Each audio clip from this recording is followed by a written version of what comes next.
My husband had a secret family in another state. For 6 years, they say love is blind.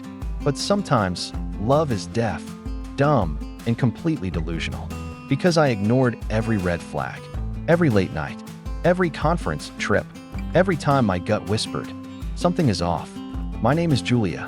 I'm 35 now. And a year ago, I found out that my husband, the man I built a life with, was living a double life. Not metaphorically, literally. But let me start from the beginning. I met Adam at a friend's wedding. He was charming, well-dressed, attentive. The kind of guy who looks you in the eye when you talk and makes you feel like you're the only person in the world. That we hit it off immediately. Within 6 months, we moved in together. Within a year, we were married. I was 26, young, in love, and completely blind. Adam was a software consultant. He traveled a lot, or at least that's what he said. Florida, Texas, sometimes California. He'd be gone for days at a time. Sometimes a week. I missed him, but he always came back with gifts, jewelry, books, flowers. He said he hated being away, but the job paid well.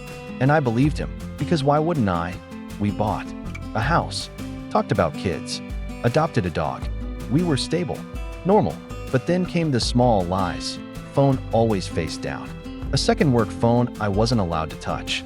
Trips he couldn't explain in detail. Stories that changed depending on the day. I confronted him once. Are you seeing someone else? He looked offended, hurt. Julia, I'm working my ass off for us. Why would you even think that? I cried. He hugged me, said I was just stressed, that I should trust him. So I did. Until one Friday evening that he said he was flying to Houston.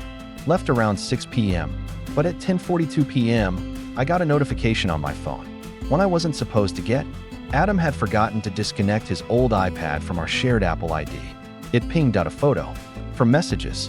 Him, sitting on a couch, with a little girl on his lap, maybe 5 years old, and a woman next to him, smiling. They looked happy. The caption read, "Daddy's finally home."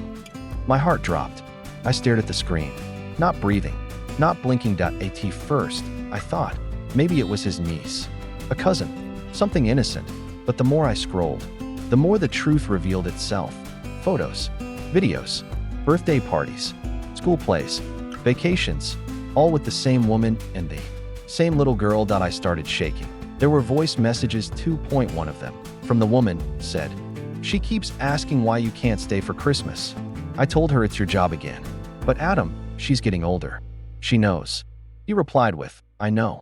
I'll make it up to both of you. I promise." I threw up in the bathroom.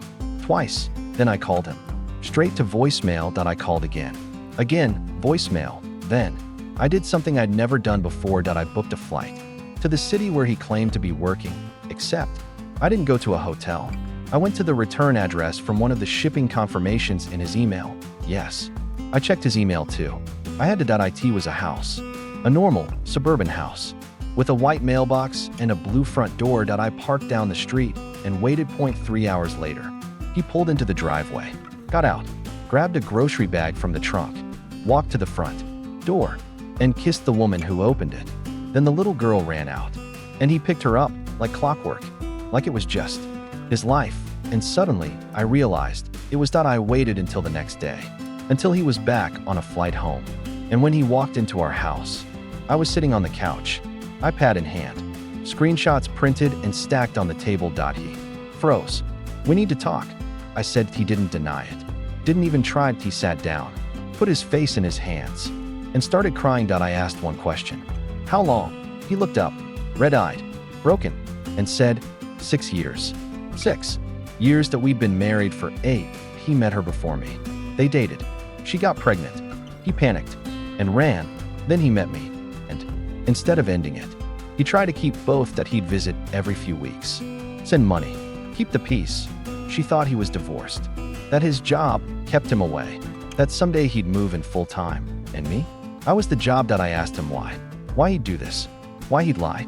Why he'd ruin 2 families. He just said, "I didn't want to lose either of you." Coward. I kicked him out, filed for divorce, and told his other family everything. Her reaction? Silence. Then tears. Then rage. She kicked him out too. He moved in with his brother. Tried to call me, text me, email me. I blocked him everywhere. But sometimes I still see his face. In old photos, in my dreams, in the mirror when I wonder how I didn't see it sooner. But I'm healing, slowly. Therapy helped. Friends helped. Time helped that I still don't trust easily. But I do trust myself more. Because I didn't break. I didn't stay silent. I didn't let him rewrite my story that he had two lives. Now he has none. And me? I'm building a new one. One that doesn't include secrets, lies, or people who only love you halfway. Moral of the story: if someone's always traveling for work, check the return address. And if your gut whispers something's wrong, it's probably screaming, listen, before it's too late.